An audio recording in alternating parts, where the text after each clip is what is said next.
Hi friends, अगवारी स्वागत है आप सभी को हमारे यूट्यूब चैनल में। तो आज मैं सीटेट एग्जाम 2022 के लिए इंपॉर्टेंट क्वेश्चन लेकर आया हूं। तो आज इसी इंपॉर्टेंट क्वेश्चन को देखते हैं और ये क्वेश्चन प्रीवियस ईयर यानी 2021 में पूछा गया है।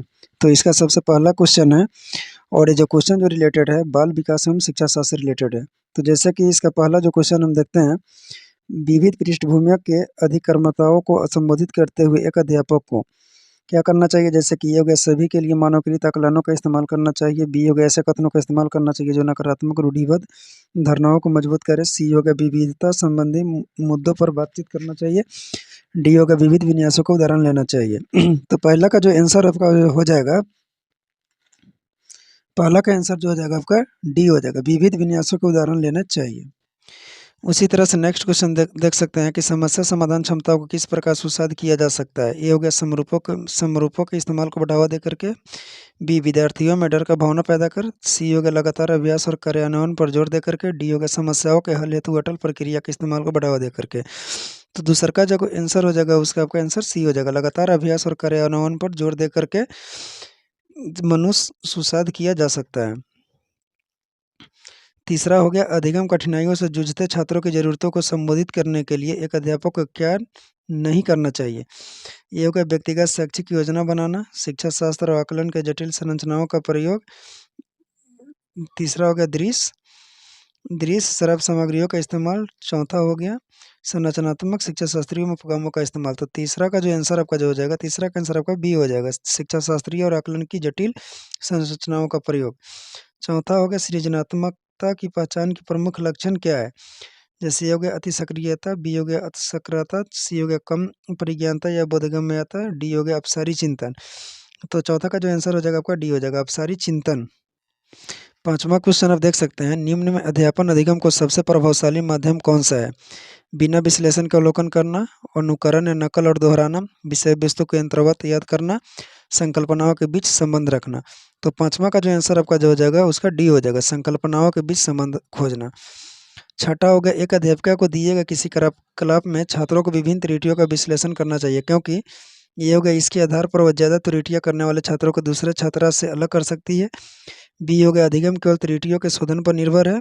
सी हो गया, इसके आधार पर वह दंड की मात्रा निर्धारित कर सकती है। डी हो गया, त्रुटियों की समझ अध्यापन अधिगम प्रक्रिया के लिए अर्थपूर्ण है। तो छठा का जो आपका आंसर हो जाएगा उसका डी आंसर हो जाएगा, त्रुटियों की समझ अध्यापन अधिगम प्रक्रिया के लिए अर्थपूर्ण है। सातवां क्वेश्चन है, अधिगम की अभिप्रेरणा को किस प्रकार कायम रखा जा सकता है। ये भी एक इम्पोर्टेंट क्वेश्चन है, यानी कि अधिगम की अभिप्रेरणा को किस प्रकार कायम रखा जा सकता है। बच्चों को बहुत आसान क्रियाकलाप दे करके, यंत्रवत याद करने पर जोर देकर, बच्चे को दंड देकर, प्रवीणताभिमुखी लक्ष्यों पर जोर देकर। तो सातवां का जो आपका आंसर हो जाएगा उसका आंसर आपका डी हो जाएगा, प्रवीणताभिमुखी लक्ष्यों पर जोर देकर के। आठवां हो गया, शर्मिंदगी। जैसे कि ये हो गया, खाली जगह में भरना है कि शर्मिंदगी के बाद क्या भराएगा, तो वह दिया हुआ ऑप्शन दिया हुआ है।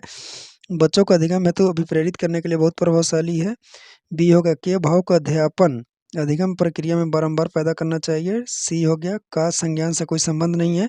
डी हो गया, का संज्ञान पर नकारात्मक प्रभाव पड़ सकता है। तो आठवां का जब का जो आंसर हो जाएगा उसका डी हो जाएगा, का संज्ञान पर नकारात्मक प्रभाव पड़ सकता है।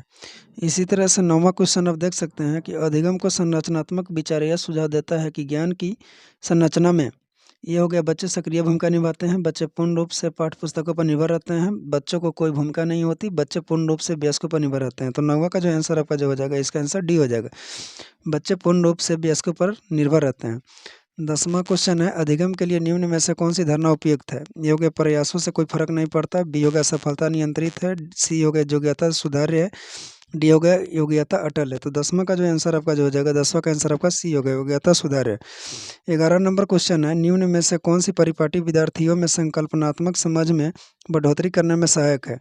ये हो गया, बारंबार परीक्षाएं। बी हो गया, अन्वेषण और संवाद। सी हो गया, प्रतिस्पर्धा आधारित प्रतिस्पर्धाएं।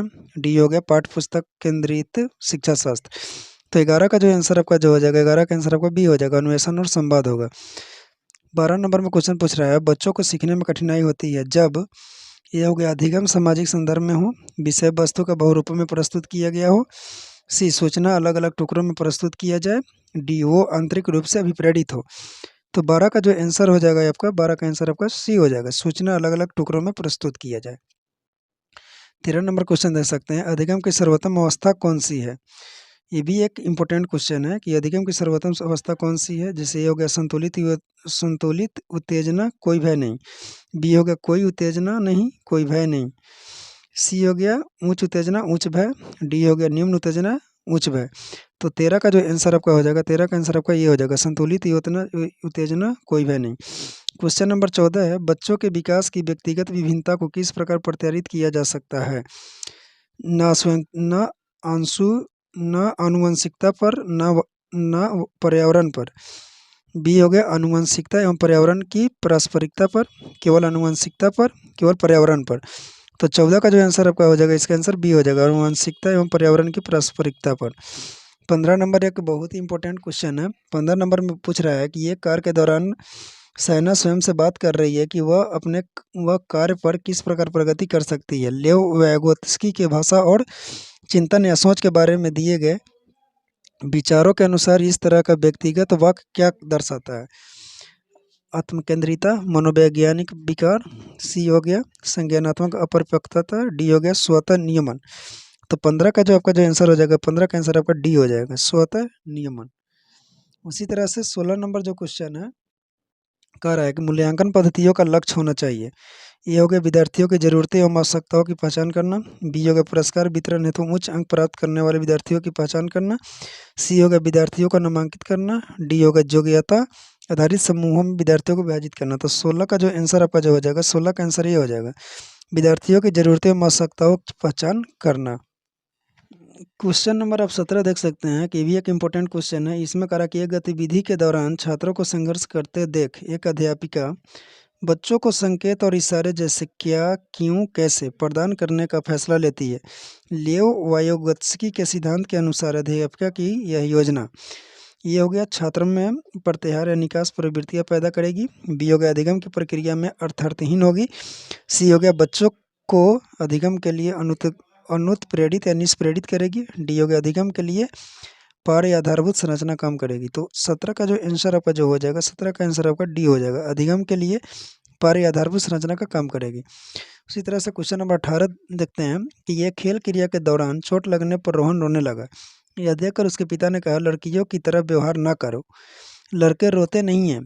पिता का यह कथन, ये हो गया लैंगिक भेदभाव को कम करता है। बी हो गया लैंगिक समानता को बढ़ावा देता है। सी हो गया लैंगिक रूढ़िवादिता को दर्शाता है। डी हो गया लैंगिक रूढ़िवादिता को चुनौती देता है। तो 18 का जो आपका जो आंसर हो जाएगा, 18 का आंसर आपका हो जाएगा सी हो जाएगा, लैंगिक रूढ़िवादिता को दर्शाता है। क्वेश्चन नंबर 19 है, एक प्रगतिशील कक्षा में ज्ञान की संरचना के लिए प्रचुर मौके प्रदान करने चाहिए। विद्यार्थियों को उनके अकादमिक अंकों के आधार पर नामांकित करना चाहिए। सी हो गया अध्यापकों को अटल पाठ्यक्रम का पालन करना चाहिए। डी हो गया विद्यार्थियों में प्रतिस्पर्धा पर बल देना चाहिए। तो 19 का जो आपका आंसर हो जाएगा, उसका आंसर ए हो जाएगा, ज्ञान की संरचना के लिए प्रचुर मौके पर प्रदान करने चाहिए। 20 भी एक वेरी वेरी इंपॉर्टेंट क्वेश्चन है। लॉरेंस कोहलर के सिद्धांत के अनुसार किसी कार्य को इसलिए करना क्योंकि दूसरे इसे स्वीकृति देते हैं, नैतिक विकास के खाली जगह चरण को दर्शाता है। उत्तर प्रथागत, अमृत संक्रियात्मक। सी हो गया प्रथापूर्ण। डी हो गया प्रथागत। तो 20 का जो आपका जो आंसर हो जाएगा, उसका आंसर आपका डी हो जाएगा, प्रथागत चरण को दर्शाता है। 21 नंबर क्वेश्चन है, बच्चों के समाजीकरण के संदर्भ में निम्न में से कौन सा कथन सही है। ये हो गया समकक्षी समाजीकरण के प्राथमिक कारक है और परिवार समाजीकरण का एक द्वितीयक कारक है। बी हो गया परिवार एवं जन संचार दोनों समाजीकरण के द्वितीयक कारक है। सी हो गया विद्यालय समाजीकरण का एक द्वितीयक कारक है और परिवार समाजीकरण का एक प्राथमिक कारक है। डी हो गया विद्यालय समाजीकरण का एक प्राथमिक कारक है और समकक्षी समाजीकरण के द्वितीय कारक है। तो 21 का क्वेश्चन का जो आंसर हो जाएगा, उसका आंसर आपका सी हो जाएगा, विद्यालय समाजीकरण का एक द्वितीय कारक है और परिवार समाजीकरण का एक प्राथमिक कारक। क्वेश्चन नंबर 22 देखते हैं, बहुबुद्धि का सिद्धांत जोर देता है कि बुद्धिमत्ता की विभिन्न दशाएं हैं। बुद्धिमत्ता में से कोई व्यक्तिगत विभिन्नताएं नहीं होती है। सी हो गया बुद्धिलब्धि केवल वस्तुनिष्ठ परीक्षणों द्वारा ही मापी जा सकती है। एक आयाम में बुद्धिमत्ता अन्य सभी आयामों में बुद्धिमत्ता निर्धारित करती है। तो 22 का जो आंसर हो जाएगा आपका ये हो जाएगा, बुद्धिमत्ता की विभिन्न दशाएं हैं। 23 नंबर क्वेश्चन एक बहुत ही इंपॉर्टेंट क्वेश्चन है। जीन पियाजे के संज्ञानात्मक विकास के सिद्धांत में पूर्व संक्रियात्मक अवस्था में विकास का मुख्य गुण क्या होता है। ये हो गया परिकल्पित निगमनात्मक सोच होता है। बी संरक्षण और पदार्थों को क्रमबद्ध करने की क्षमता। सी अमृत सोच का विकास। डी हो गया विचार या सोच में केंद्रीकरण। तो 23 का जो आंसर आपका जो हो जाएगा, इसका आंसर डी हो जाएगा, विचार सोच में केंद्रीकरण। क्वेश्चन नंबर 24 देख सकते हैं। क्वेश्चन नंबर 24 में विकास के संदर्भ में निम्न में से कौन सा कथन सही है। ये हो गया विकास केवल बाल्यावस्था के दौरान ही होता है। बी हो गया विकास बहुआयामी होता है। विकास की दर सभी संस्कृतियों में सभी के लिए समान होती है। डी हो गया विकास केवल विद्यालयों में होने वाले अधिगम से ही होता है। तो 24 का जो आपका आंसर हो जाएगा, उसका आंसर बी हो जाएगा, विकास बहुआयामी होता है। पांचवा हो गया लेव वायोगत्स्की का सामाजिक सांस्कृतिक परिप्रेक्ष्य अधिगम प्रक्रिया में खाली जगह के महत्व पर जोर देता है, यानी अभिप्रेरणा, संतुलीकरण, सामाजिक संक्षेपीकरण या गुणारोपण। तो इसमें जो आंसर आपका हो जाएगा 25 का जो आंसर हो जाएगा आपका सी हो जाएगा, सांस्कृतिक उपकरणों के महत्व पर जोर देता है। 26 नंबर एक इंपॉर्टेंट क्वेश्चन है। जीन पियाजे अपनी संज्ञानात्मक विकास के सिद्धांत में संज्ञानात्मक संरचनाओं को खाली जगह के रूप में वर्णित करते हैं। किस रूप में वर्णित करते हैं, जैसे कि विकास का समीपस्थ क्षेत्र में स्कीमा या मनोबद्ध, मनोवैज्ञानिक उपकरणों, उद्दीपक अनुक्रिया संबंध। तो 26 का जो आपका जो आंसर हो जाएगा, आपका बी आंसर हो जाएगा, स्कीमा या मनोबद्ध के रूप में वर्णित करते हैं। 27 हो गया एक समावेशी कक्षा में खाली जगह पर जोर होना चाहिए। ये हो गया सामाजिक पहचान के आधार पर छात्रों के अलगाव। बी हो गया हर बच्चे के सामर्थ्य को अधिकतम करने के लिए अवसर प्रदान करने। सी प्रदर्शन अभिमुखी लक्ष्यों। डी हो गया अविभेदी समरूपण निर्देशों। तो 27 का आंसर आपका जो होगा बी हो जाएगा, हर बच्चे के सामर्थ्य को अधिकतम करने के लिए अवसर प्रदान करने पर जोर देना चाहिए। 28 नंबर होगा कि वेरी वेरी इंपॉर्टेंट क्वेश्चन है। दिव्यांगजन अधिकार अधिनियम 2016 के अनुसार निम्न में से किस शब्दावली का प्रयोग उपयुक्त है। ये हो गया छात्र जिससे शारीरिक दिव्यांगता है। बी हो गया छात्र जिसका अशक्त शरीर है। सी हो गया मंदित छात्र। डी हो गया विकलांग छात्र। तो 28 का जो आपका आंसर जो हो जाएगा, उसका आंसर ए हो जाएगा, छात्र जिससे शारीरिक दिव्यांगता है। क्वेश्चन नंबर 29 है। जन्म से किशोरावस्था तक बच्चे में विकास किस क्रम में होता है। मूर्त, अमूर्त, संवेदिक। बी अमूर्त, मूर्त, संवेदिक। सी संवेदिक, मूर्त, अमूर्त।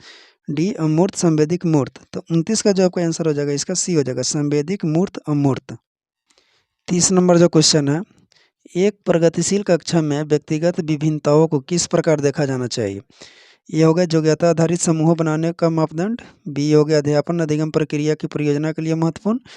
सी हो गया अधिगम की प्रक्रिया में बाधा। डी हो गया अध्यापक के पक्ष पर असफलता।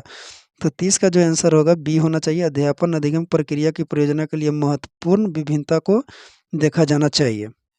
तो आज का जो क्वेश्चन रहा सीटेट पेपर 1 कक्षा 1 to 5 के लिए, जो चैप्टर था बाल विकास एवं शिक्षा शास्त्र से, जो कि सारे क्वेश्चन अपने आप में इंपॉर्टेंट क्वेश्चन है। तो आज के लिए इतना ही, और इसी के साथ ये चैप्टर कंप्लीट हुआ। तो जुड़े रहिए हमारे साथ ऐसी लेटेस्ट अपडेट पाने के लिए।